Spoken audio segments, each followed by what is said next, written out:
دین غالب نہیں ہے اور آپ خود 50%، 60%، 70%، 90% کافر ہیں، اس لیے کہ اس ماحول کا جز ہے، اس میں کفر کا نظام ہے۔ تو مسئلہ کچھ اور ہے۔ اچھا کھائیں، اچھا پہنیں، نوافل ہے، نوافل پر نوافل ہے، جتنی ترقی کیجئے، دنیا میں کرنا چاہیں دنیا میں کیجئے، روحانی ترقی کرنا چاہیں روحانی ترقی کیجئے، سارے میدان کھلے، علم میں، پروفیشن میں، کسی خاص فن میں ترقی کرنا چاہے کیجئے۔ دین غالب نہیں ہے اور آپ خود 50%، 60%، 70%، 90% کافر ہیں، اس لیے کہ اس ماحول کا جز ہے، اس میں کفر کا نظام ہے۔ تو پہلا کام تو اپنے آپ کو اس کفر سے نجات دلانا ہوگا۔ پھر نماز بھی اسی کے لیے ہے، وَاسْتَعِینُوا بِالصَّبْرِ وَالصَّلَاةِ، مدد حاصل کرو نماز سے۔ کس کام کے لیے مدد حاصل کرو؟ The mission to make the deen of Allah supreme and aqim الدین۔ نماز اس کے لیے سبسروینٹ ہے، اس کے لیے مدد ہے۔ روزہ اسی کے لیے جنگ کرنے کی صلاحیت پیدا کرنے کے لیے ہے۔ دین مذہب بنتا چلا گیا، سارا ایمفیسس نماز، روزے، حج، عبادت پر ہو گیا، دین کا تصور ہی ختم۔ اور پھر ہم میں سے جو لوگ غلام رہے وہ تو اتنے پھوگر ہو گئے کہ ملا کو جو ہے ہند میں سجدے کی اجازت، ناداں یہ سمجھتا ہے کہ اسلام ہے آزاد۔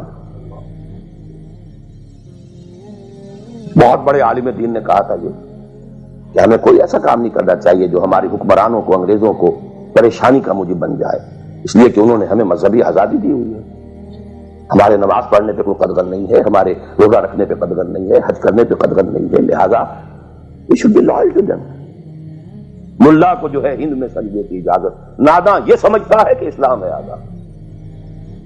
یہ کانسیپٹ اتنے پختہ ہو چکے ہیں، اتنے پختہ ہو چکے ہیں۔ ریچولزم، رسومات، رہ گئی رسم ازاں روح بلالی نہ رہی، فلسفہ رہ گیا تلقین غزالی نہ رہی۔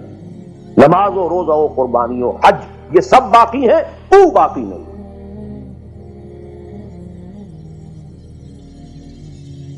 نمازیں بھی ہیں، روزے بھی ہیں، تراویح بھی ہم نے پڑھی ہے۔ اب موسم آ رہا، عید الاضحیٰ بھی ہوگی، قربانی بھی ہوگی، حج کے لیے بھی جائیں گے، لیکن دنیا پر کوئی اثر اس کا؟ 30 لاکھ آدمی حج کر کے آئیں گے، معاشرے پر کوئی زیرو کے برابر بھی کوئی اثر ہے؟ جو خود جا کر کے آتے ہیں ان پر کوئی اثر ہوتا ہے؟ جیسے گئے ویسے آئے۔ الٹا یہ کہ یہ اور کانفیڈنس لے آئے کہ پچھلے سارے گناہ معاف ہو گئے، اب اثر نو کرنے کی چھوٹ ہے۔ اسی وجہ سے اور میں اپنا 35 سال کا تجربہ آپ کو بتا رہا ہوں۔ اصل ڈیسائیسو پوائنٹ اس کو سمجھ لیں اگر، تو آپ کا پورا تصور بدل جائے گا، ویلیو اسٹرکچر بدل جائے گا، لیکن نہیں تو پھر جو بھی ہے وہ ہے۔ اب میں ایک عملی سوال کہہ رہا تھا کہ اس میں بڑا عملی سوال ہے، میں کیا کروں؟ میں ایک ایسے ماحول میں رہ رہا ہوں جس میں اللہ کا دین غالب نہیں ہے۔ میں نماز پڑھ رہا ہوں، روزہ رکھ رہا ہوں، میں شراب نہیں پیتا، میں سور نہیں کھاتا، چلو میں نے اپنا اکاؤنٹ جو ہے بینک میں جو ہے کرنٹ اکاؤنٹ رکھا ہوا ہے، میں نے کوئی سود نہیں لیا، نہ سود لینا چاہتا ہوں، کیا کروں؟ اکیلا چنا پہاڑ کو تو نہیں پھوڑ سکتا، پورا نظام تو میرے بدلنے سے نہیں بدل جائے گا۔ تو میں تو رہا پھر 40%، 50%، 60%، 70% کافر کا کافر۔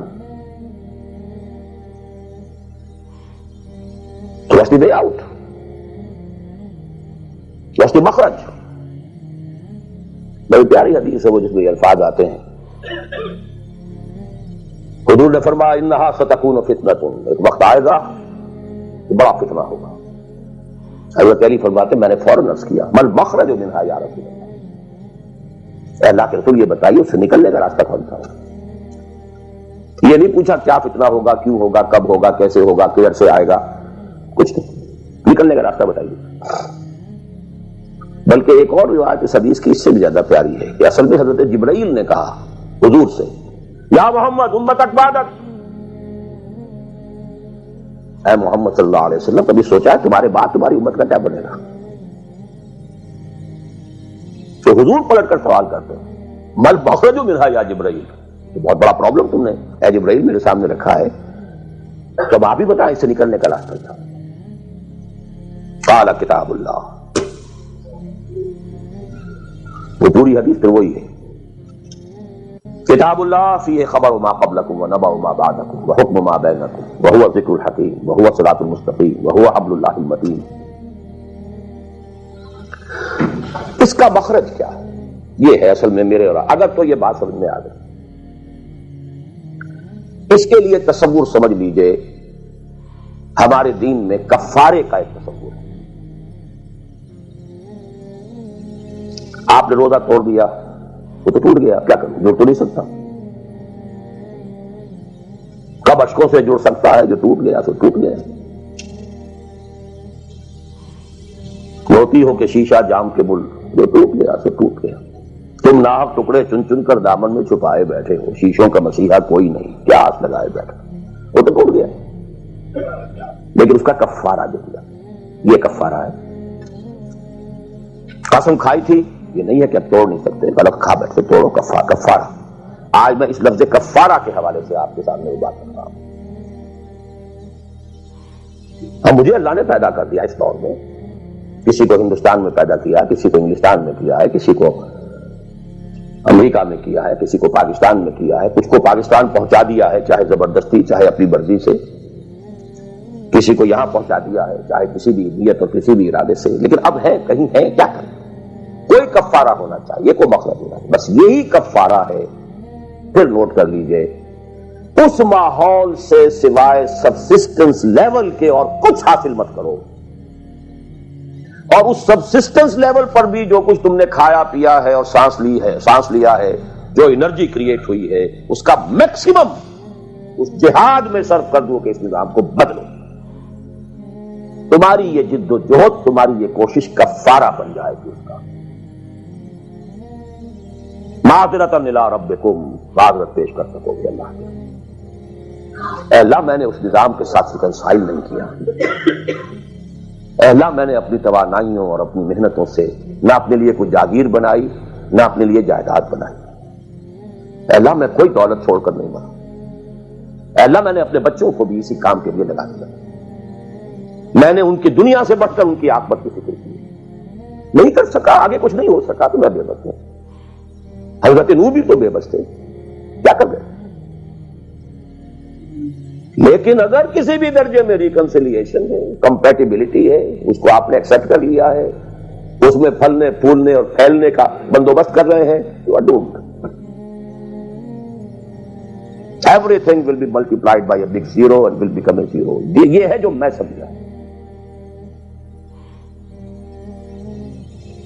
اس کا نام ہے جہاد، کانسٹنٹ فرکشن، کانسٹنٹ اسٹرگل، جان مال، ان صلاتی و نسکی و محیایا و مماتی للہ رب العالمین۔ میری زندگی کا مقصد تیرے دین کی سرفرازی، میں اسی لیے مسلمان، میں اسی لیے نمازی۔